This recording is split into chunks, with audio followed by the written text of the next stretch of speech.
Hello everyone, welcome to भौतिकी academy plus. आज के वीडियो में हम लोग एक क्लास 12 का फिजिक्स का महा इंपॉर्टेंट टॉपिक का चर्चा करेंगे, जिस टॉपिक का नाम है किरचॉफ का नियम। किरचॉफ का नियम सामान्यतः आप बोर्ड में, जो क्लास 12 का बोर्ड एग्जामिनेशन होता है, तो उसमें इस किरचॉफ के नियम को पूछता है कि किरचॉफ के नियम से क्या समझते हैं। सामान्यतः किरचॉफ का दो नियम होता है, एक धारा का नियम और एक वोल्टेज का नियम होता है। तो दोनों को या किसी एक को सामान्यतः एग्जाम में क्या कर लेता है, पूछ लेता है। और ज्यादा चांस ये होता है कि ये नियम ना पूछे, उस पर आधारित न्यूमेरिकल आपसे क्या करता है, पूछता है किसी सर्किट से संबंधित। समझ में आ गया? तो उसी टॉपिक पर आज हम लोग चर्चा करेंगे। क्या? किरचॉफ का नियम। समझ में आया? तो किरचॉफ का नियम जो है, मैं आपको इस वीडियो में सबसे पहले किरचॉफ के नियमों को बताऊंगा, ठीक है, कि किरचॉफ का प्रथम नियम क्या होता है, द्वितीय नियम क्या होता है, और उसके बाद से उस पर आधारित न्यूमेरिकल्स को मैं आपको क्या करूंगा, बताऊंगा। ठीक है, तो चलिए मैं आपको बताऊं किरचॉफ का नियम क्या होता है। ठीक है, ये याद रखिए कि ये जो टॉपिक है किरचॉफ का नियम, ये एग्जाम पॉइंट ऑफ व्यू से या किसी भी एग्जाम पॉइंट ऑफ व्यू से जिसमें ये सिलेबस में है, किसी भी एग्जाम में किरचॉफ के नियम से आधारित न्यूमेरिकल्स या उससे संबंधित कोई भी चीज जरूर क्वेश्चंस पूछे ही जाते हैं। समझ में आ गया? एकदम 100%। जैसा आपका इसमें बोर्ड एग्जाम चल रहा है, तो फिर किरचॉफ का नियम या उस पर आधारित न्यूमेरिकल जरूर एग्जाम में पूछेगा। समझ रहे हैं? ये सब चीजें। तो चलिए इसको जानते हैं, फिर इस पर आधारित न्यूमेरिकल को जानते हैं। ये है कि आसान लगेगा, एकदम आपको आसान लगेगा। हो सकता है इससे पहले आपको थोड़ा सा कठिन टाइप का लग रहा हो, लेकिन आसान लगेगा, कोई दिक्कत नहीं है। ठीक है, चलिए हम लोग देखते हैं। एक और बात मैं आपको बता दूं कि ये जो किरचॉफ का नियम है, यह आपके क्लास 12 के फिजिक्स की, ठीक है, जो फर्स्ट फिजिक्स है, क्लास 12 के फर्स्ट फिजिक्स की दूसरी यूनिट, ठीक है, जिसमें दो लेसन, करंट इलेक्ट्रिसिटी में दो लेसन है। ठीक है, एक है वैद्युत चालन और दूसरा है ये सरल परिपथ। तो सरल परिपथ का क्या है, ये टॉपिक है। समझ में आ गया? चलिए इस पर डिस्कस करते हैं। देखिए मैंने लिखा हुआ है, ठीक है, किरचॉफ का नियम। ठीक है, किरचॉफ्स लॉ या किरचॉफ्स लॉ इंग्लिश में पढ़िए, जैसे भी समझ में आ रहा है आपको। ठीक है, किरचॉफ का प्रथम नियम क्या होता है, एकदम आसान। चलिए यहाँ पर कुछ मैं बना लेता हूँ, जैसे कि यहाँ पर एक ये मान लेता हूँ कि एक ये संधि है, जंक्शन है। चलिए इसको बिंदु ए मैं नाम दे देता हूँ। चलिए बिंदु ए नहीं, थोड़ा पता लग रहा है, ओ नाम दे देता हूँ। ठीक है, ये एक क्या है, ये जंक्शन है वैद्युत परिपथ में, जहां पर देखिए ये एक धारा क्या हो रही है, ऐसे आ रही है। ठीक है, ये ऐसे जा रही है। चलिए जो आ रही है इसको I1, जो जा रही है इसको I2, और एक और कोई, ठीक है, ये एक और कोई जा रही है। ठीक है, इसको मैं क्या लिख रहा हूँ, I3। ठीक है, एक और इधर से मान लीजिए ऐसे ये जा रही है, ये मान लीजिए ये I3 हो गया। ये इधर कोई आ रही है इधर की, और इसको मैं लिख रहा हूँ I।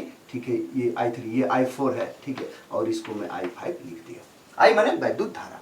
देखिए ये एक ऐसा बिंदु O है, ठीक है, जहां पर वैद्युत धारा को आने जाने के लिए कितने रास्ते, दो से अधिक है ना, तो इसको क्या बोलेंगे हम लोग, संधि बोलेंगे, जंक्शन बोलेंगे। समझ में आ गया? ठीक है, अब देखिए, अब ये आने जाने वाला आप ये समझ गए। अब इसके बाद से ही आपको ये किरचॉफ का नियम आपको समझ लेना है, बस एकदम आसान है। थोड़ा सा बस आपको ये याद रखना है। ठीक है, अभी मैं आपको बताऊंगा थोड़ा सा। अभी इस पर जो आने वाली धाराएं हैं ना, जो आने जाने वाली धाराएं हैं, ठीक है, उनको हम क्या करेंगे कि उसको हम उन सभी को जोड़ेंगे। तो जोड़ेंगे तो जानते हैं क्या करना है, ये थोड़ा सा याद रखिएगा। ये जो संधि है ना, जंक्शन है ना, इसकी ओर जो धारा आएगी ना, इस आने का क्या मतलब कि यहाँ पर धारा बढ़ रहा है, बढ़ने का मतलब कि प्लस हो रहा है। समझ रहे हैं? तो उसको प्लस लेंगे। तो जो इस संधि की ओर धारा आती है ना, ठीक है, उसको हम लोग क्या लेते हैं, प्लस में लेते हैं। लेकिन जो धारा यहां से जा रही है, जाने का मतलब घट रहा है, घटने का मतलब कि माइनस हो रहा है। तो जो धारा जाती है ना संधि से, जंक्शन से, उसको हम लोग माइनस में लेते हैं। ये आपको क्या करना है, याद रखना है, क्योंकि अभी हम जोड़ेंगे तो ये सब करना पड़ेगा, प्लस माइनस हमको करना पड़ेगा। ठीक है, फिलहाल अभी तक तो मैं आपको बेसिक कुछ चीजें आपको बता रहा था, लेकिन अब समझिए। ठीक है, किरचॉफ का प्रथम नियम, किरचॉफ का प्रथम नियम, या किरचॉफ का धारा का नियम, या किरचॉफ का संधि का नियम, या किरचॉफ का आवेश संरक्षण का नियम। ठीक है, अब ये किरचॉफ का नियम क्या होता है, हम लोगों को ये किरचॉफ जी बताए, बहुत एनालिसिस किए होंगे बेचारे, है ना, और किरचॉफ जी हम लोग को बताए अपने इस नियम में कि अगर कोई जंक्शन है, ठीक है, जंक्शन, तो उस जंक्शन पर, संधि पर जो भी आने वाली धारा है और जाने वाली धारा है, सभी का बीज गणितीय योग क्या होता है? शून्य होता है। यही क्या होता है? किरचॉफ का प्रथम नियम होता है।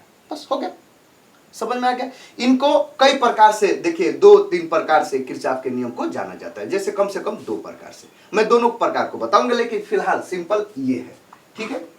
क्या किरचॉफ का प्रथम नियम होता है? अच्छा, एक और बात थोड़ा सा ध्यान रखिए, मैं आपको दोनों नियम बताऊंगा, किरचॉफ का प्रथम नियम, द्वितीय नियम, 2-2, 3-3 लाइन के रहेंगे, ठीक है। दोनों को मैं 2-2 प्रकार से बताऊंगा, किसी प्रकार से आप लिखेंगे, जानेंगे, कोई दिक्कत नहीं होगा, ठीक है। अब किरचॉफ के नियमों को याद करना 2-2 लाइन के रहेंगे, वो तो याद हो जाता है। मुख्य है ये तो, ये क्या नाम है, 2-3 वाले बच्चों को जो क्लास 2-3 में पढ़ रहे हैं उनको बताएंगे तो वो सब भी याद कर लेंगे, ये किरचॉफ का नियम। मुख्य तो ये है कि आप किरचॉफ के नियम को अप्लाई कर पा रहे हैं कि नहीं सर्किट में, ये मेन बात है, समझ रहे हैं। इसको आपको अप्लाई करना सीखना है, ठीक है। ये जानने के बाद आपको अप्लाई करना मैं बताऊंगा, और यकीन मानिए आप किसी भी कोई भी प्रकार का सर्किट होगा तो उसमें आप किरचॉफ के नियम को क्या कर सकते हैं, अप्लाई करके कोई कुछ भी निकाल सकते हैं। हाँ जी, झूठ नहीं बोल रहा हूं मैं, देखिएगा अभी कुछ देर बाद, ठीक है। समझिए, तो सबसे पहले किरचॉफ का प्रथम नियम में आपको बताया क्या, थोड़ा सा, कि हमको किरचॉफ जी बताए कि अगर कोई जंक्शन है, संधि है, तो उस संधि की ओर आने वाली जो भी धाराएं हैं और वहां से जाने वाली जो भी धाराएं हैं, सभी का बीज गणितीय योग कितना होता है? शून्य होता है। नहीं समझे आप? ठीक है। अब बात आता है कि सर बीज गणितीय योग क्यों लिख रहे हैं, अब समझ में नहीं आ रहा है। अरे भैया, जब आप 11 में थे तो पढ़े हैं सदिश, सदिशों का योग पढ़े हैं कि नहीं? सदिशों का योग, जो सदिश राशियां होती हैं, ठीक है, उनको जोड़ने, घटाने, गुणा उड़ा करने का क्या होता है, अलग तौर तरीका होता है ना, ठीक है। और ये जो धारा है ये तो सदिश राशि है नहीं। हाँ, ये है कि इसमें दिशा भी होता है, इसमें मान होता है, लेकिन ये सदिश राशि नहीं ना होती है। क्यों? क्योंकि ये सदिश योग का पालन नहीं करती है, ठीक है। इसमें दिशा और परिमाण दोनों होता है, लेकिन ये सदिश राशि नहीं होती है, ठीक है। क्यों? क्योंकि ये सदिश योग का पालन नहीं करती है ना, सदिश योग, घटाना उठाने का ये सब, ठीक है, मतलब सदिश योग का पालन ही नहीं करती, इसीलिए क्या है, ये सदिश राशि नहीं है। तो इसको सदिश के भाषी नहीं जोड़ना है भैया। कैसे जोड़ना है? जैसे सामान्यतः मैथमेटिक्स में आप अरिथमेटिक में नहीं जोड़ते हैं, ठीक है, वैसे ही क्या कर लेना है, जोड़ लेना है, चिन्ह सहित जोड़ना है, ठीक है। बीज गणितीय योग, तो बस यही है पहला। में अगर आपसे कभी कोई पूछे कि सर बता दीजिएगा कि किरचॉफ का प्रथम नियम क्या होता है, किरचॉफ का प्रथम नियम या धारा का नियम या संधि का नियम, ठीक है, ये क्या होता है, तो आप क्या बताएंगे? किसी भी संधि पर, ठीक है, आने वाली धाराओं और जाने वाली धाराओं का बीज गणितीय योग शून्य होता है, शून्य होता है। समझ में आ गया? यही होता है किरचॉफ का प्रथम नियम। ये यहां पर आप जान गए, लिख लेंगे नहीं 2 लाइन में। इसी बात को, ठीक है, अगर हम फार्मूले के रूप में लिखना चाहें, धारा को किससे डिनोट करते हैं? आई। समझ में आ गया? आई धारा, ये आई कैपिटल आई या स्मॉल आई किससे भी करते हैं, ये धारा। और इसका बीजगणितीय योग के लिए क्या करते हैं, यहाँ पर कैपिटल सिग्मा हम लोग लगाते हैं, ठीक है। कैपिटल सिग्मा क्या बताता है? जो भी धाराएं हैं, ठीक है, 1 2 3 I1 I2 I3 सबका क्या है? बीजगणितीय योग। समझ में आ गया? ठीक है। बराबर कितना? यहाँ पर ये शून्य, सबको एकदम शून्य होता है, ये ना है बीजगणितीय योग, ठीक है। तो ये हो गया, और उसी को इस रूप में लिख लिए, ठीक है, सूत्र के रूप में, या जो जैसे भी आप समझिए ऐसे लिख लिए। इसका क्या मतलब है कि बीजगणितीय योग के लिए में यही है जो आ रही जा रही सबका बीजगणितीय, लेकिन मैंने आपसे बताया है कि जो आ रही है उसको प्लस में, जैसे I1 आ रही है ना, देखिए इधर, तो इसको प्लस में हम लोग लेंगे। समझ में आ गया? I2 जा रही है ना, इसको किस में लेंगे? माइनस में लेंगे। ये I3 ये भी जा रही है ना, तो इसको किस में लेंगे? माइनस में लेंगे। देखिए ये I5 क्या हो रही आ रही है ना, तो इसको किस में लेंगे? प्लस में, ठीक है। I4 जा रही है ना, तो इसको किस में लेंगे? माइनस में। समझ में आ गया? ठीक है। सबको ऐसे ही करके जोड़ दीजिए, जोड़ने के बराबर उधर कितना हो जाएगा? 0, ठीक है। अतः अगर इसमें आप लगाएंगे, ठीक है, तो चलिए यहां से जोड़ते हैं। ये I1 प्लस में है ना, तो यहां पर लिखेंगे प्लस I1, ठीक है। समझ में आ गया? दूसरा कौन है? I2 जा रहा है ना, तो यहां पर लिखेंगे माइनस I2। समझ में आ रहा है? ठीक है। अच्छा, ये भी I3 भी जा रहा है ना, ठीक है, देखिए तो माइनस, ठीक है, I3। समझ में आ गया? अच्छा, ये I5 आ रहा है ना, तो इसको प्लस में लिखेंगे, तो प्लस I5, ठीक है। उसके बाद से, ठीक है, ये I4 जा रहा है ना, उसको माइनस में लिखेंगे, तो माइनस, ठीक है, यहां पर हो गया ये माइनस I4 है क्या? माइनस I4, ठीक है। देखिए ये माइनस I4 है। समझ में आ गया? इन सभी का बीजगणितीय योग। बीजगणितीय योग का क्या मतलब है कि सबको जोड़ दीजिए, यहां पर प्लस प्लस प्लस, ठीक है, प्लस, ठीक है, और क्या बोले कि बराबर कितना, 0, ठीक है, बराबर कितना उधर मैं लिखा हुआ हूं 0। समझ में आ गया? अब बस इसको सोल्व कर लीजिए। क्या सोल्व करने का क्या मतलब कि इसको सिंप्लीफाई कर लीजिए और कोई दिक्कत नहीं है। तो ये सब देखिए, ये प्लस i1 है, वो तो प्लस रहेगा i1, इस माइनस का प्लस में गुणा होगा तो माइनस कितना हो जाएगा i2, इस माइनस का प्लस में गुणा होगा तो माइनस i3, ठीक है, ये प्लस का प्लस में गुणा प्लस i5, ठीक है, और ये माइनस का प्लस में गुणा होगा तो माइनस i4 बराबर उधर कितना है 0, ठीक है। अच्छा, थोड़ा सा और बढ़िया से लिख लीजिए, ठीक है, तो जो माइनस वाले हैं ना उनको उधर भेज दीजिए, उस पक्ष में भेज दीजिए, और जो प्लस वाले हैं उसको इस पक्ष में। तो यहां पर i1 है प्लस में, और ये क्या है, ये i5 है, तो i1 प्लस कितना हो गया, ये i5 बराबर, ठीक है, ये बराबर है, और ये जो भी i2 है, ये i3 है, और i4 उधर जाएंगे तो माइनस है तो प्लस हो जाएंगे उधर जाकर के, तो प्लस i, ठीक है, 2i2, समझ गए, और ये प्लस i3, और ये माइनस कितना हो गया, ये सॉरी प्लस i कितना हो गया, ये 4 हो गया, ये माइनस वाले उधर चले गए हैं, प्लस हो गए हैं। समझ में आ गया? तो अच्छा, एक अब इस बात को थोड़ा सा देखिए, इस बात को क्या है ये, ठीक है, देखिए ये बात आप समझ गए। अच्छा, अब इसके बाद से देखिए ये क्या है, थोड़ा सा देखिए, i1 और i5 को देखिए, i1 और ये i5, ये दोनों क्या है, i1 और i5 आ रही है ना, इस जंक्शन पर आ रही है ना, ये आने वालों का क्या है, ये योग है, बीजगणितीय योग है आने वाले का। समझ में आ गया? अच्छा, और ये देखिए i2 भी जा रहा है, i3 भी क्या है, जा रहा है, और i4 भी क्या हो रहा है, जा रहा है, ठीक है। तो ये जो भी योग है, ये कौन योग है, आने वाले का, ठीक है, आने वाली धाराओं का क्या है, योग है, और ये क्या है, ये जो भी है सो ये क्या है, ये जाने वाली, ठीक है, धाराओं का क्या है, ये योग है। समझ गया? तो और बीच में बराबर है, तो इसको दूसरे रूप में भी आप नहीं लिख सकते हैं, ठीक है, ये क्या है, आने वाली का सदिश योग बराबर क्या है, सदिश योग नहीं, मतलब बीजगणितीय योग बराबर क्या है, जाने वाले का बीजगणितीय योग, ठीक है, मतलब सिंपल योग, ठीक है।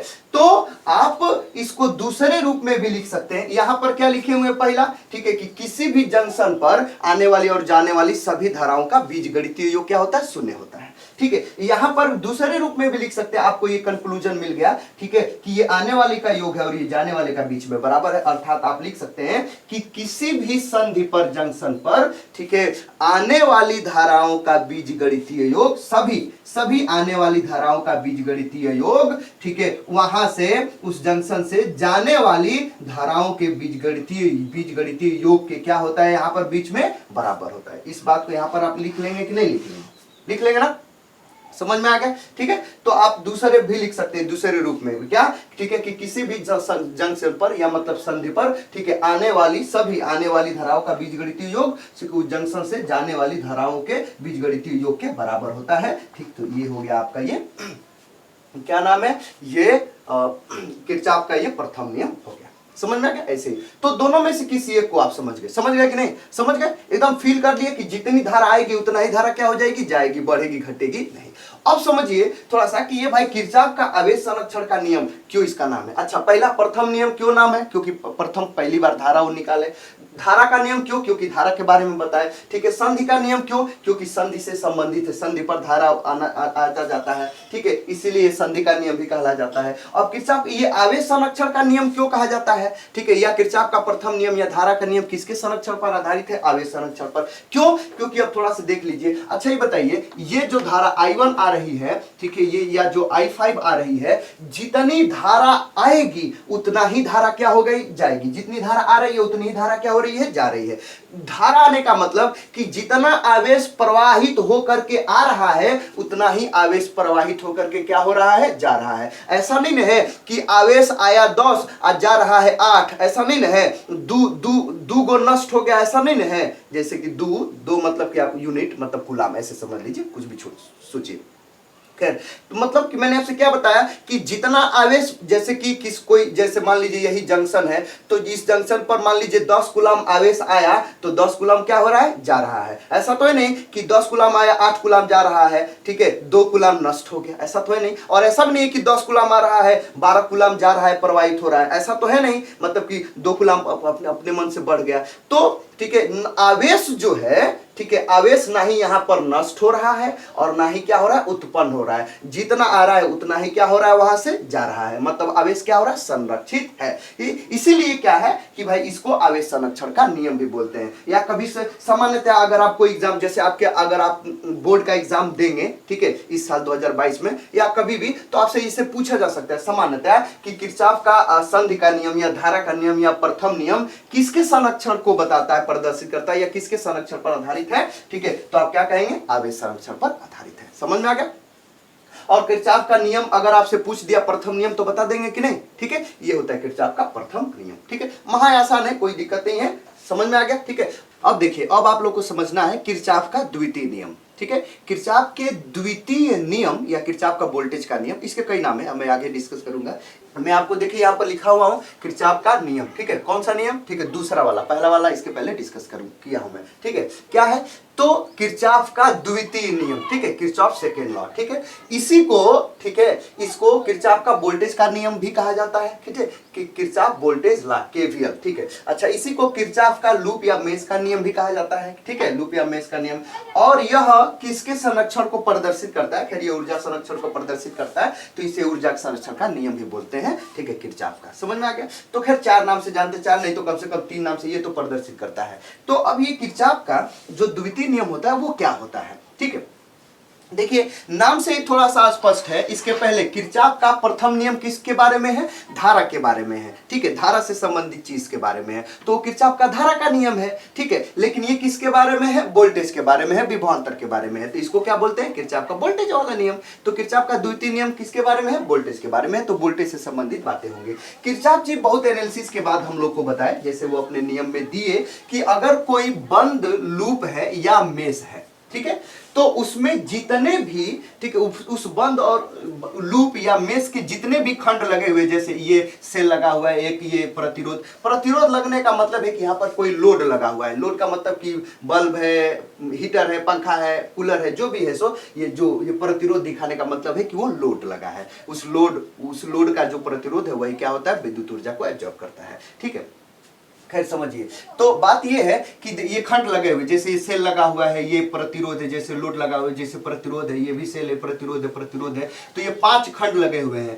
तो ये किरचॉफ जी हम लोग को बताया कि किसी भी बंद लूप में, ठीक है, जितने भी खंड लगे हुए हैं ना, इनके सिरों के बीच के जो भी विभवांतर है, इसके सभी के सिरों के बीच के जो विभवांतर है ना, उन सभी विभवांतरों का बीजगणितीय योग कितना होता है, 0 होता है। क्या होता है, 0 होता है। समझ में आ गया। यही किरचॉफ का द्वितीय नियम होता है। खैर इसको दूसरे रूप में भी मैं आपको बताऊंगा, चिंता करने की आवश्यकता नहीं है। क्या होता है, ठीक है, किसी भी बंद लूप या मेश में, ठीक, मेश के खंडों के सिरों, सभी खंडों के सिरों के बीच का विभवांतरों का, ठीक है, बीजगणितीय योग 0 होता है।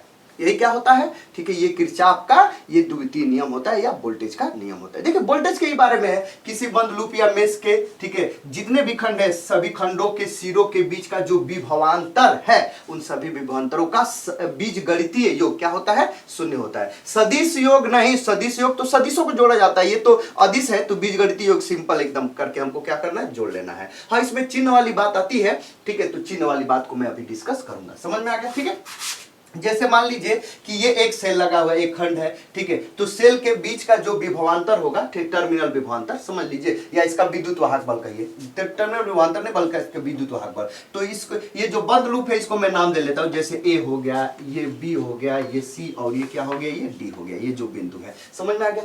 तो अब बात ये है कि इसके कई खंड, जैसे ये इसके सिरों के बीच विभवांतर, जैसे इसका ये विद्युत वाहक बल कितना है, विद्युत वाहक बल माने विभवांतर, ठीक है। बैटरी के अंदर विद्युत वाहक बल होता है, उसी को किसी बल्ब पंखा में जोड़ते हैं ना, तो यही उस सिरे के, उस बल्ब और पंखे के सिरों के बीच, ठीक है, ये क्या करता है, विभवांतर उत्पन्न करता है। ठीक है, यही इसके अंदर जो विद्युत वाहक बल है, ठीक है, बैटरी वाला, वो उस बल्ब और पंखे के क्या होता है, सिरों को विभवांतर उत्पन्न करता है, तो वो क्या होता है, उसी विभवांतर उत्पन्न करने के कारण उसमें धारा बहती है, तो क्या होता है, जलता है। ठीक है, तो इसके अंदर विद्युत वाहक बल होता है। ठीक है, विद्युत वाहक बल मतलब इलेक्ट्रोमोटिव, ठीक है, फोर्स, जिसको कैपिटल ई से हम लोग डिनोट करते हैं, स्मॉल ई से भी करते हैं। खैर तो ये जो सेल है, सेल का विद्युत वाहक बल मतलब कि इसका विभवांतर कितना है, E1 है। इसके बीच का विभवांतर वाली चर्चा करना है। ठीक है, मान लेते हैं कि ये जो परिपथ है इसमें धारा I बह रही है। मैं धारा भी नहीं दिखाया था, याद रखिए। तो ये धारा I बह रही है, जैसे ये धारा, इसमें भी और एक ही परिपथ है ना, तो इसमें भी क्या है, वही धारा I ही बह रही है। ऐसे ये क्या हो रही है,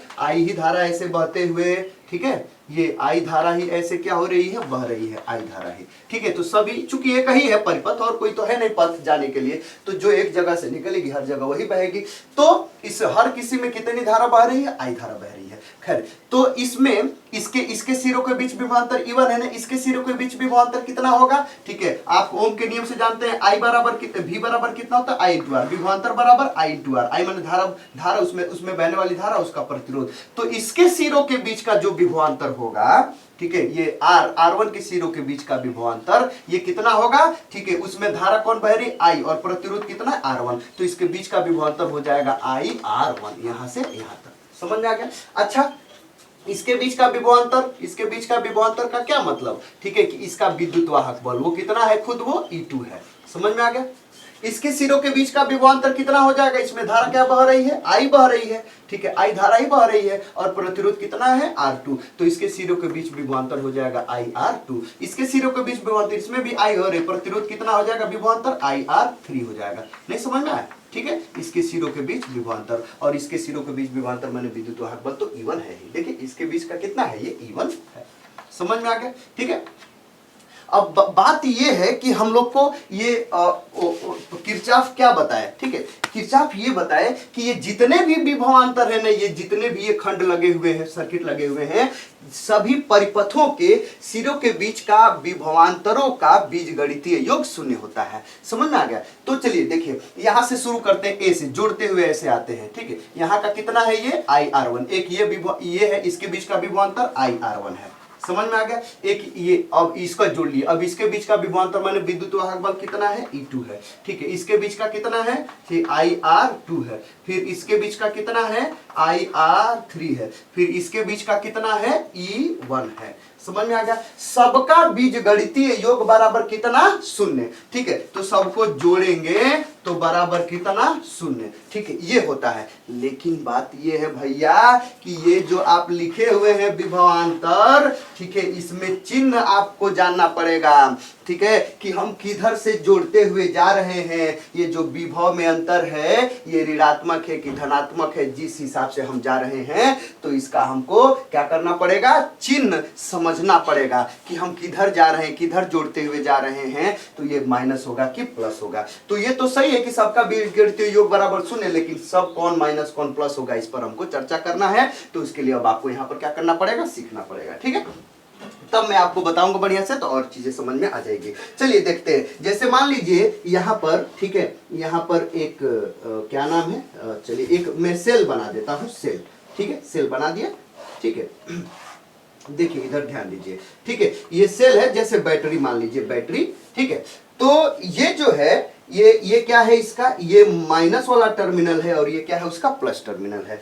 तो इसके बीच का जो विभवांतर है, जैसे मान लीजिए कि इसका विभवांतर माने कि विद्युत वाहक बल कितना है, E है। कितना है विद्युत वाहक बल, E है। तो इसके सिरों के बीच विभवांतर कितना होगा, E ही होगा। ठीक है, उसमें कोई दिक्कत परेशानी नहीं है। लेकिन हम किधर से जोड़ते हुए जा रहे हैं ये डिस्कस करता है। ठीक है, ये ज्यादा आपको समझना पड़ेगा। तो इसका विद्युत वाहक बल कितना है, E है। ठीक है, अगर हम, अब जाने वाली बात है। ठीक है, यहां पर चलिए A और इसको मैं लिख लेता हूं B। समझ में आ गया।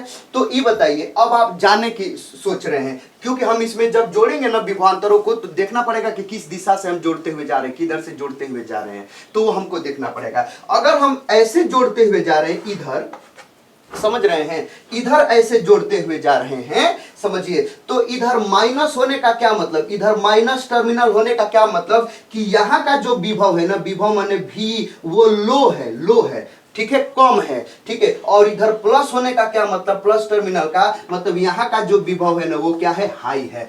V माने विभवांतर, H माने हाई है। समझ में आ गया।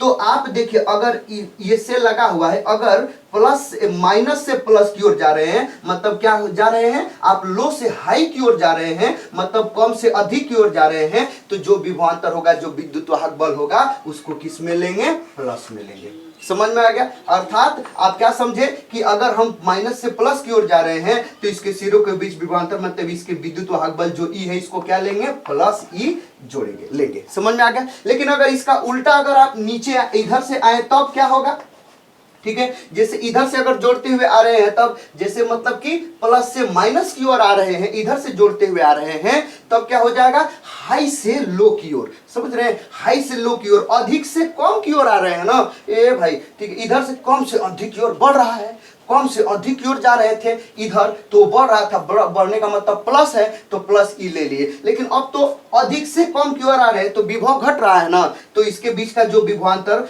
होगा जो कितना होगा, ई होगा, वो माइनस होगा कि प्लस लेंगे, ठीक है, किधर आप समझ गए, ठीक है, प्लस से माइनस मतलब अधिक से कम की ओर, तो ये क्या होगा, कम हो गए ना, हम माइनस हो गए। माइनस होने का मतलब कि विभवांतर इसके बीच लिखना पड़ेगा, मतलब विद्युत वाहक बल को तो हम क्या लिखेंगे, माइनस ई लिखेंगे। समझ में आ गया, ठीक है, कोई दिक्कत परेशानी, ये आप समझ गए कि प्लस से माइनस जाएंगे तो माइनस से प्लस तो प्लस विभवांतर लिखेंगे, मतलब जो भी विद्युत वाहक बल होगा, और यदि प्लस से माइनस कहेंगे तो माइनस में उसको हम क्या करेंगे, लिखेंगे। अब ये समझ गए।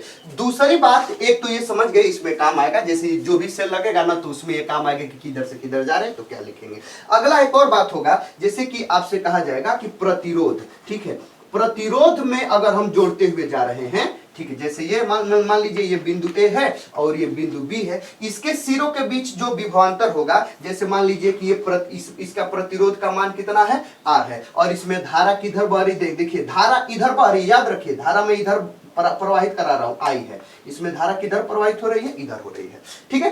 तो कंफर्म है कि इसके सिरों के बीच का जो विभवांतर होगा कितना होगा, ओम के नियम से I इंटू आर होगा। अब हमको जब इसके बीच का विभवांतर मापना होगा तो मैं किधर से जोड़ते हुए जा रहा हूं उसको हमको याद रखना पड़ेगा, प्लस की माइनस होगा, आई आर तो होगा ही लेकिन माइनस आई आर होगा कि प्लस आई आर होगा, ये हम लोग को सीखना है। तो अगर हम देखिए धारा इधर प्रवाहित हो रही है ना, याद रखिए, देखिए धारा इधर प्रवाहित हो रही है, अगर हम इधर जा रहे हैं जोड़ते हुए, इधर से इधर अगर जोड़ते हुए जा रहे हैं तब क्या होगा, इधर बताइए, ये बताइए कि ये जो धारा है ना, धारा, ठीक है, थोड़ा सा समझिए, धारा जो होती है, धारा इधर प्रवाहित हो रही है ना, तो आप लोग सब लोग समझते होंगे कि धारा किधर से किधर प्रवाहित होती है, ठीक है, प्लस से माइनस की ओर प्रवाहित होती है कि नहीं, ठीक है, आप जानते हैं धारा किधर से किधर प्रवाहित होती है, प्लस से माइनस की ओर होती है, नहीं समझ रहे हैं, प्लस से माइनस की ओर होती है। कोई भी बैटरी होगा, सेल होगा, तो उसमें धारा किधर से किधर प्रवाहित होती है, प्लस से माइनस की ओर। तो अगर धारा इधर प्रवाहित हो रही है,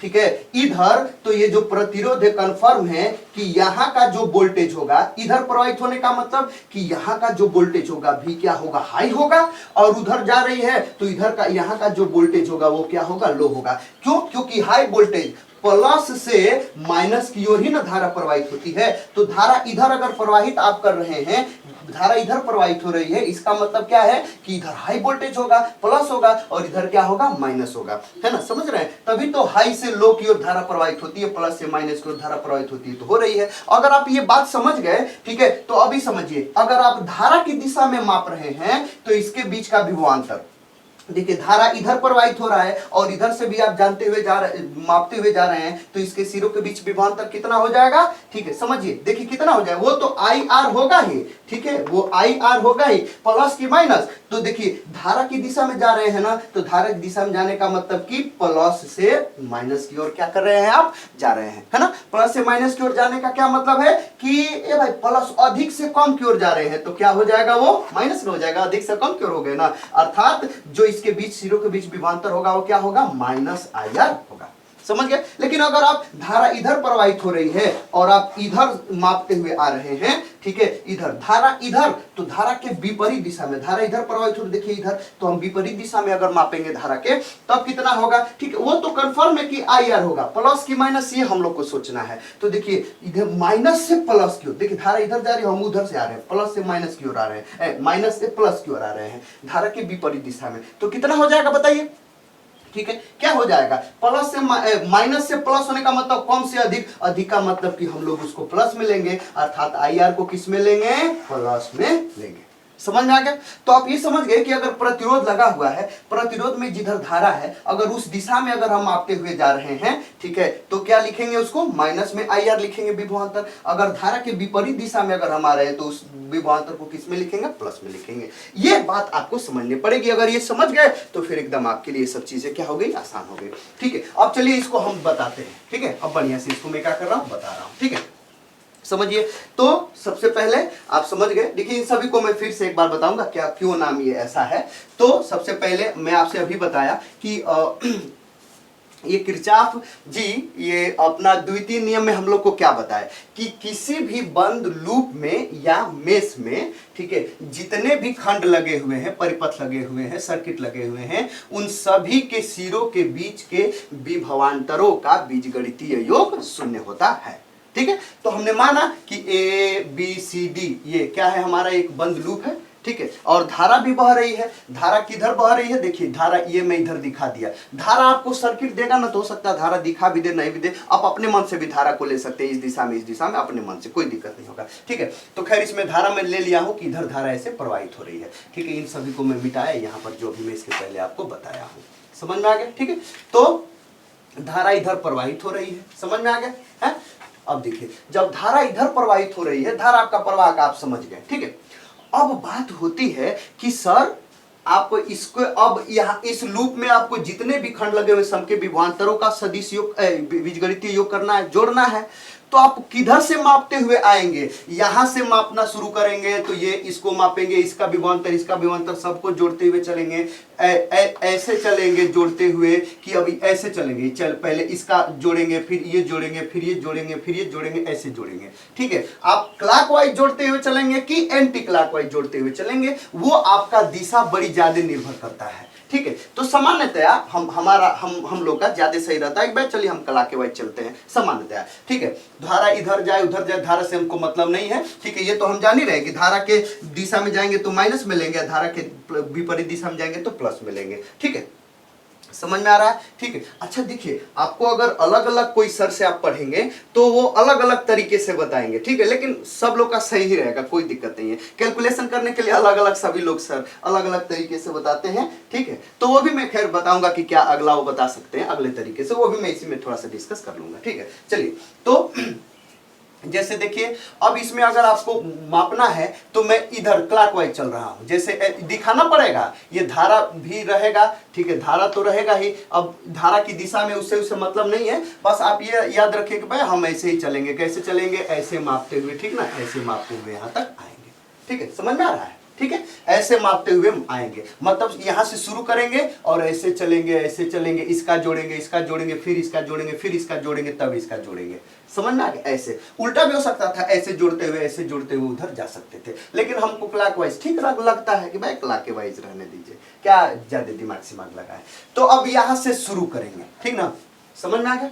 समझ में आ गया? ठीक है, ये और कुछ नहीं। तो सबसे पहले अगर आपको लिखना होगा, तो अगर आप मान लीजिए आपको किरचॉफ का नियम लिखना है, तो ये चारों नियम जो भी मैं आर करके बताया या करके उसको लिख लीजिएगा। नोट में करके ये बात आप लिख लीजिएगा, ये नोट में करके ये लिख लीजिएगा, और उसके बाद से तब ये सर्किट बनाइएगा। ठीक है, और सर्किट बनाने के बाद यहाँ पर किरचॉफ का नियम लिखिएगा। क्या लिखिएगा? वही किसी बंद में से लूप में जितने भी खंड लगे हुए हैं सभी खंडों के सिरों के बीच का विभवांतर का बीजगणितीय योग शून्य होता है। इतना लिखने के बाद अर्थात, ठीक है, अर्थात सभी का जोड़िए। तो कैसे जोड़ेंगे?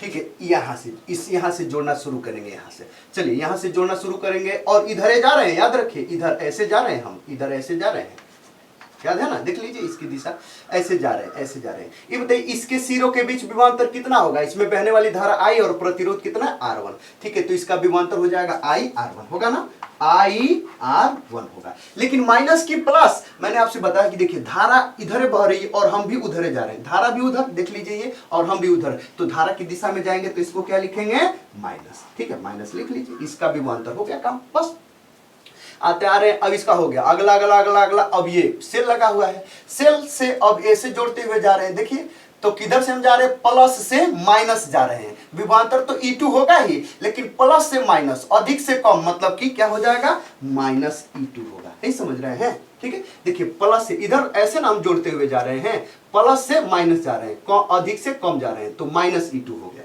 ठीक है, ये हो गया, इसका भी हो गया, जुड़ गया, तो अभी जोड़ेंगे। और अब इसके बाद से अब यहां से आते हुए अगला इसका, इसमें धारा कौन सी बह रही है, आई, और प्रतिरोध कितना है, R2। तो आई R2 हो गया, लेकिन प्लस की माइनस, देखिए धारा भी इधर बह रही और हम भी उधर जा रहे हैं, तो इसको क्या लिखेंगे, माइनस में। समझ में आ गया। अब देखिए यहां से आकर के अब यहां पर आएंगे, देखिए इसमें भी ठीक है, धारा किधर बह रही, इसको देखिए ये धारा इधर है ना बह रही है, आई इधर बह रही और हम भी इधर जा रहे हैं, इसके बीच का विभवांतर कितना होगा, धारा आई बह रही है और प्रतिरोध कितना है, ठीक है, R3 है, तो आई R3 हो जाएगा, लेकिन क्या होगा, ये माइनस होगा।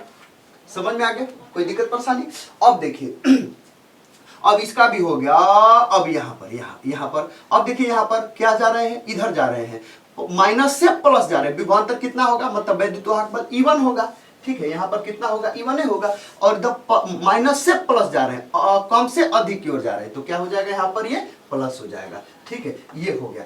अब यहां पर आ गए, जहां से शुरू किए थे जोड़ते हुए वहीं पर क्या हो गए, चले आए। और ये किरचॉफ जी क्या बोले कि सबका बीजगणितीय योग, माने सबको क्या कर लीजिए, यहां पर ऐसे जोड़ लीजिए, प्लस लगाइए, बीजगणितीय योग बराबर हो, क्या बोले कि यहां पर शून्य होगा, क्या होगा, शून्य। तो उधर मैं क्या लिखा हुआ हूं, देखिए वो शून्य में लिखा हूं, बराबर शून्य, बस यही होता है। नहीं समझ में आ गया, बस यही है किरचॉफ का द्वितीय नियम। और थोड़ा सा इसको सिंप्लीफाई करेंगे, तो चलिए करते हैं थोड़ा बढ़िया से, ठीक है, करते हैं। यहां पर देखिए ये माइनस IR1, ठीक है, प्लस नहीं माइनस और प्लस से गुणा होगा इसका, तो कितना हो जाएगा, ये माइनस E2, ठीक है, और ये क्या है, ठीक है, ये माइनस और प्लस का गुणा होगा, तो देखिए माइनस IR2 है ना, तो आई प्लस का गुणा होगा तो माइनस IR2, ठीक है, ये माइनस प्लस का गुणा होगा तो माइनस IR3, ठीक है, उसके बाद से ये प्लस प्लस का गुणा होगा तो प्लस E1, ठीक है, बराबर उधर कितना है, 0, तो मैंने यहाँ पर 0 लिख दिया। समझ में आ गया। अब अगला में देखिए ये E1, ये प्लस E1 और ये क्या है, माइनस E2, इसको थोड़ा एक पास कर लीजिए, ठीक है, तो ये E1 और माइनस ये कितना हो गया, ये E2, ठीक है, बराबर, ठीक है। अब क्या है, ये तो हो गया, ठीक है, ये जो E1 है ना, E1 E2 ये सेलों का विद्युत वाहक बल है ना, सेलों का विद्युत वाहक बल, इसको एक पक्ष में कर लीजिए, ठीक है, और दूसरे पक्ष में इन सभी माइनस वालों को भेज दीजिए। नहीं समझ में आ रहा है, अच्छा चलिए, समझ में आ रहा है कि नहीं, ठीक है, तो E1 और E2 इनको एक पक्ष में कर दिया और इनको दूसरे पक्ष में पक्षांतर कर दिया इन सभी को, तो सब माइनस में है ना, तो सब उधर जाकर के क्या हो जाएंगे, प्लस में हो जाएंगे, या प्लस में रहेंगे तो उधर जाकर माइनस में हो जाएंगे, कोई दिक्कत नहीं है। तो अब इन सबको उधर भेज दीजिए, तो कितना हो जाएगा, IR1 ये वाला, ये कितना हो जाएगा, प्लस IR2, और ये प्लस कितना हो जाएगा, IR3 हो गया। समझ में आ गया। अब इसको थोड़ा सा आप लोग क्या करिए कि देखिए, ये समझ में आ रहा है, ठीक है, नहीं समझ में आ रहा है, ठीक है, देखिए एक बार और थोड़ा सा इसको और शॉर्टकट में लिखने के लिए मैं बता दूं कि इसको क्या लिख सकते हैं, थोड़ा बढ़िया से, यहाँ पर मैं लिखना भूल गया हूं आपको बताना अच्छे से, क्या है कि ये जो बंद लूप या मेष है उसमें जितने भी खंड लगे हुए सभी के बीच का जो विभवांतरों का होगा बीजगणितीय योग शून्य, अर्थात कि भी माने विभवांतर और सबका सदिश योग, विभवांतर और सबका सदिश योग बराबर कितना, 0। ये मैं लिखना भूल गया था थोड़ा, ठीक है, लेकिन आप समझ रहे हैं इसी को। अब यही मतलब सभी विभवांतर को जोड़िए, बीजगणितीय योग करिए, शून्य करिए, तो सबको मैं जुड़ते हुए यहां पर चला, ये थोड़ा भूल गया था मैं शुरू में बताना, ठीक है। अब इसको देखिए ये क्या है, और इसको देखिए कि ये क्या है, चलिए बताते हैं। देखिए ये जो है ना, ठीक है, ये जो भी बैटरी लगे हुए हैं या सेल लगे हुए हैं उस लूप में, ठीक है, बैटरी या सेल लगे हुए हैं ना उस लूप में, उन सभी का विद्युत वाहक बलों का क्या है, ये सदिश योग है, प्लस माइनस कोई दिक्कत नहीं है। विद्युत वाहक बल जितने भी उस परिपथ में सेल या बैटरी लगे हुए हैं उनके विद्युत वाहक बलों का सदिश योग है, बराबर ये क्या है, ठीक है, ये क्या है, देखिए IR1 IR2 IR3, उस लूप में, बंद लूप मेष में जो भी प्रतिरोध लगे हुए हैं ना, सभी प्रतिरोधों का, उन सभी प्रतिरोधों के सिरों के बीच का विभवांतरों का क्या है, ये सदिश योग है। समझ में आ गया। तो इसको आप दूसरे रूप में लिख सकते हैं, क्या लिख सकते हैं, इसी किरचॉफ के द्वितीय नियम को ऐसे लिख सकते हैं कि किसी बंद लूप या मेष में, ठीक है, या लूप या मेष बोल देंगे तब भी समझ में आ जाएगा कि वो बंद है, लेकिन लिख लीजिए बंद सही रहेगा। किसी बंद लूप या मेष में, ठीक है, ठीक है, ये लगे हुए, ठीक है, किसी बंद लूप या मेश में, ठीक है, लगे सेलों के, ठीक है, लगे सभी सेलों, ठीक है, सभी सेलों के विद्युत वाहक बलों का सदिश योग, ठीक है, उसमें लगे प्रतिरोधों, सभी प्रतिरोधों के सिरों के बीच के विभवांतरों के सदिश योग के बराबर होता है। ये आप क्या कर सकते हैं, इसको ऐसे लिख सकते हैं जितना मैं आपको क्या किया बताया। क्या है यह, ठीक है, बंद लूप में लगे सेलों के विद्युत वाहक बलों का बीजगणितीय योग, सदिश योग नहीं, बीजगणितीय योग हो सकता है, कभी बीच में मैं सदिश योग बोल देता हूं, लेकिन बीजगणितीय योग आप याद रखिए, ये सदिश नहीं ना है। तो क्या है, मैंने आपसे क्या बताया कि यहां पर क्या लिख सकते हैं, किसी बंद लूप या मेश में लगे सेलों या बैटरी के, ठीक है, विद्युत वाहक बलों का बीजगणितीय योग, ठीक है, किसके बराबर होता है, उस लूप में लगे प्रतिरोधों के सिरों के बीच विभवांतरों के बीजगणितीय योग के बराबर होता है। इस बात को आप लिख लेंगे तो यही आपका क्या कहलाएगा, ठीक है, ये किरचॉफ का द्वितीय नियम कहलाएगा। समझ में आ गया, ठीक है, यही किरचॉफ का द्वितीय नियम होता है और कहीं कुछ नहीं। ठीक है, तो किरचॉफ का प्रथम नियम आप समझ गए, ठीक है, किरचॉफ का द्वितीय नियम समझ गए। हाँ, ये थोड़ा सा समझना था, इसमें जंक्शन समझना था, मैं सभी चीजों का आपको क्या किया हूं, बताया हुआ हूं। फिलहाल तो देखिए किरचॉफ का द्वितीय नियम क्यों, क्योंकि दूसरी बार ये दिए थे, सबसे पहले धारा के बारे में दिए थे। किरचॉफ का वोल्टेज नियम क्यों, क्योंकि ये वोल्टेज के बारे में है। किरचॉफ का मेश या लूप का नियम क्यों, क्योंकि ये मेश और लूप के अंतर्गत है, उसमें के लिए है ना, इसीलिए। और किरचॉफ का ऊर्जा संरक्षण का नियम क्या है, यहाँ पर थोड़ा सा देखिए, ये जितने भी सेल है ना, सभी सेल जितना विद्युत वाहक बल दे रहे हैं ना, उतना ही ये सब लेकर के क्या हो रहे हैं, जल रहे हैं। समझ में आ गया। तो विद्युत वाहक बल का मतलब ऐसे समझ लीजिए कि ऊर्जा, ठीक है, विद्युत ऊर्जा, ठीक है, क्यों, क्योंकि विद्युत ऊर्जा बराबर E बराबर आप जानते हैं V इंटू आई होता है, ठीक है। तो V और I को जब V नहीं चेंज हो रहा है, ठीक है, I भी नहीं चेंज होगा, तो ये क्या होगा, अचर ही रहेगा, ठीक है। तो जितना ये लोग दे रहे हैं ना, उतना ही ये सब क्या हो रहे हैं, ले रहे हैं। मतलब कि जितना ऊर्जा ये बैटरी दे रही है ना, ये बैटरी या सेल जितनी ऊर्जा दे रहे हैं, उतना ही ये जो बल्ब है या जो भी प्रतिरोध है, उतना ही ऊर्जा को क्या कर रहे हैं, खर्च कर रहे हैं, ले रहे हैं। तो ऊर्जा ना ही बढ़ रही है परिपथ इस लूप में, और ना ही ऊर्जा क्या हो रही है, घट रही है, ना ही नष्ट हो रही है, मतलब ना ही उत्पन्न हो रही है और ना ही क्या हो रही है, ऊर्जा नष्ट हो रही है, अर्थात ऊर्जा क्या है, ठीक है, वो संरक्षित है। अतः ये जो किरचॉफ का ये जो दूसरा नियम, वोल्टेज वाला नियम है, वो किसके संरक्षण को प्रदर्शित करता है, ऊर्जा संरक्षण को। तो कभी आप छोटा सा एग्जाम देंगे ना, तो उसमें आपके बोर्ड एग्जाम में भी ये पूछ सकता है कि किरचॉफ का वोल्टेज का नियम या मेश का नियम, ठीक है, किसके संरक्षण को बताता है, प्रदर्शित करता है या आधारित है, किसके संरक्षण पर, तो ऊर्जा संरक्षण पर आधारित है। समझ गए आप चीजों को, ठीक है, कोई दिक्कत परेशानी, ठीक है, ये सब चीजें आपको जानना है फिलहाल, ठीक है। तो आप समझ गए कि ये सब किसके कितने नाम होते हैं, ये भी आप समझ गए, कब प्लस लेना है, कब माइनस लेना है, ये तो आप समझ गए, ठीक है। अब देखिए दूसरा, जैसे कि अगर कोई सर आपको ऐसे भी बताते होंगे, कैसे बताते होंगे, ठीक है, मैंने आपसे क्या बताया कि जितने भी ये जो प्रतिरोध लगे हुए हैं, जो भी विभवांतर है, जो भी विभवांतर, भले वो सेल वाला है या प्रतिरोध वाला है, सेल का जो विभवांतर है, सेल का कहिए या ये जो प्रतिरोध है, सबको मैं देखिए यहाँ पर बराबर, ठीक है, बराबर है ना, बराबर से पहले लिखा हूं, बराबर से पहले, बराबर के बाद क्या, जीरो, बराबर के बाद जीरो। अगर उधर जीरो किया हूं और बराबर के इधर सबके विभवांतर को जोड़ा हूं, इस स्थिति में ये है, क्या है ये वाला तो वही रहेगा, ये वाला यही रहेगा कि आप माइनस से प्लस जा रहे हैं तो उसको प्लस में लेंगे, प्लस से माइनस में आ रहे हैं तो उसको माइनस में लेंगे, तो एकदम सही है, ठीक है। वो ये भी बताते होंगे, कोई सर आपको बताए होंगे, ठीक है, कि अगर आप जोड़ते हुए प्लस से माइनस से प्लस जाते हैं तो प्लस लीजिएगा, जैसा कि मैं बताया, और प्लस से माइनस आ रहे हैं तो माइनस लीजिएगा, जैसा कि मैं बताया।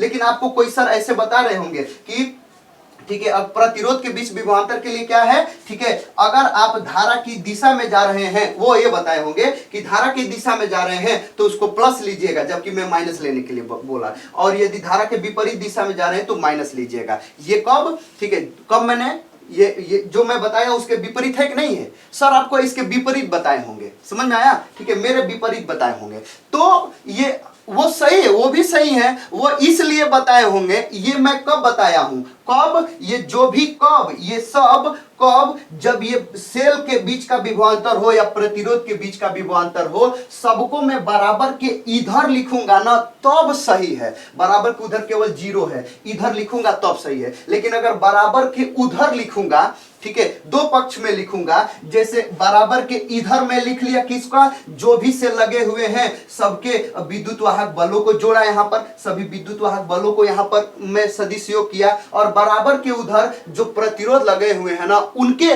विभवांतर को जोड़ रहा हूं। तब जो सर आपके बताए हैं वो करिए, ठीक है, वही वाला है, देख लीजिए, ठीक है, ठीक है। अगर एक पक्ष में जो भी सेल लगे हुए हैं उनके विद्युत वाहक बलों का सदिश योग करिए, तो ये वाला एकदम नियम सही है, ठीक है, ऐसे करिए, ठीक है। और दूसरे ओर अगर प्रतिरोधों के लिख रहे हैं, दो पक्ष में इधर लिख रहे हैं, तो हमारा इसका उल्टा वाला करिए। क्या करिए? ठीक है, अगर धारा की दिशा में जा रहे हैं तो प्लस में लिखिए। देखिए ये सब हम धारा की दिशा में गए थे कि नहीं? धारा के ही ना दिशा में गए हैं, तो सब भाई प्लस प्लस में है कि नहीं? देखिए plus IR1 plus IR2 plus IR3, ठीक है। लेकिन अगर इसी को इधर लेकर के आएंगे, बराबर को उधर केवल 0 इधर कर देंगे, ठीक है, ये वाला, तो क्या हो जाएगा? तब ये हमारा नियम हो जाएगा।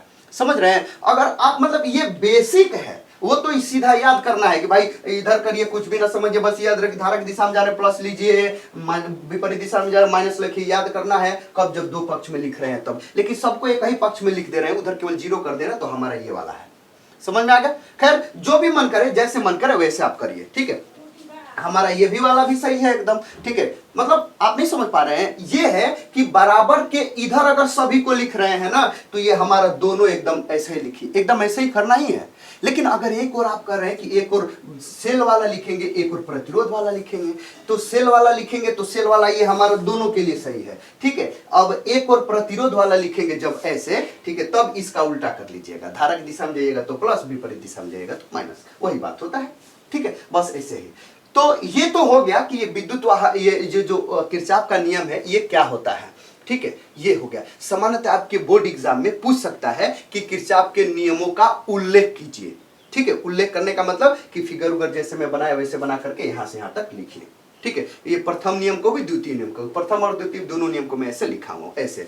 या चांस ये है कि आपको कोई सर्किट दे देगा और उस पर आप में, उस सर्किट में आपको धारा पूछेगा, कुछ भी पूछेगा जो आपको निकालना होगा। तो याद रखिए, अगर सर्किट देगा ना तो जानते हैं क्या होगा? इधर देख लीजिए, मैं अगले वाले लेक्चर्स में उन सभी चीजों को, न्यूमेरिकल्स को कराऊंगा। जैसे सब कुछ दे देगा, ये कितने वोल्ट का है, ये कितने वोल्ट का है, ठीक है, ये प्रतिरोध कितना ओम का है, कितना ओम का है। बस एक कौन नहीं देगा? ये जो आई है ना, आई का मान नहीं देगा, उसी को हमको क्या करना रहेगा? निकालना होगा। तो एकदम सिंपल नहीं है, आराम से क्या कर लेंगे? निकाल लेंगे, ठीक है, एकदम आराम से भाई, एकदम तुरंत, एकदम 2-3 स्टेप में एकदम आंसर आ जाता है, ठीक है, समझ गए? तो चलिए अगले वाले में मैं आपको बताऊंगा कि इस पर आधारित न्यूमेरिकल कैसे सोल्व करते हैं। एकदम देखते देखते आंसर आप बताने लगेंगे, इतना समझिए। चलिए तो अगले वाले में हम लोग किरचॉफ के नियम पर आधारित न्यूमेरिकल को पढ़ेंगे, ठीक है। इस वीडियो में फिलहाल इतना ही, आई होप समझ गए हैं। अगर फिर भी अगर कोई कंफ्यूजन है ना आपका, तो आप अपना कंफ्यूजन हमें कमेंट के थ्रू जरूर बताइए। मैं फिर से एक वीडियो बनाऊंगा, कैसे भी करके आपके कंफ्यूजन को दूर करने का प्रयास करूंगा। यदि वीडियो अच्छा लगा है तो वीडियो को लाइक करना ना भूलिए, और अपने दोस्तों को भी शेयर कर दीजिए। एग्जाम चल रहा है, वो भी पढ़ लेंगे,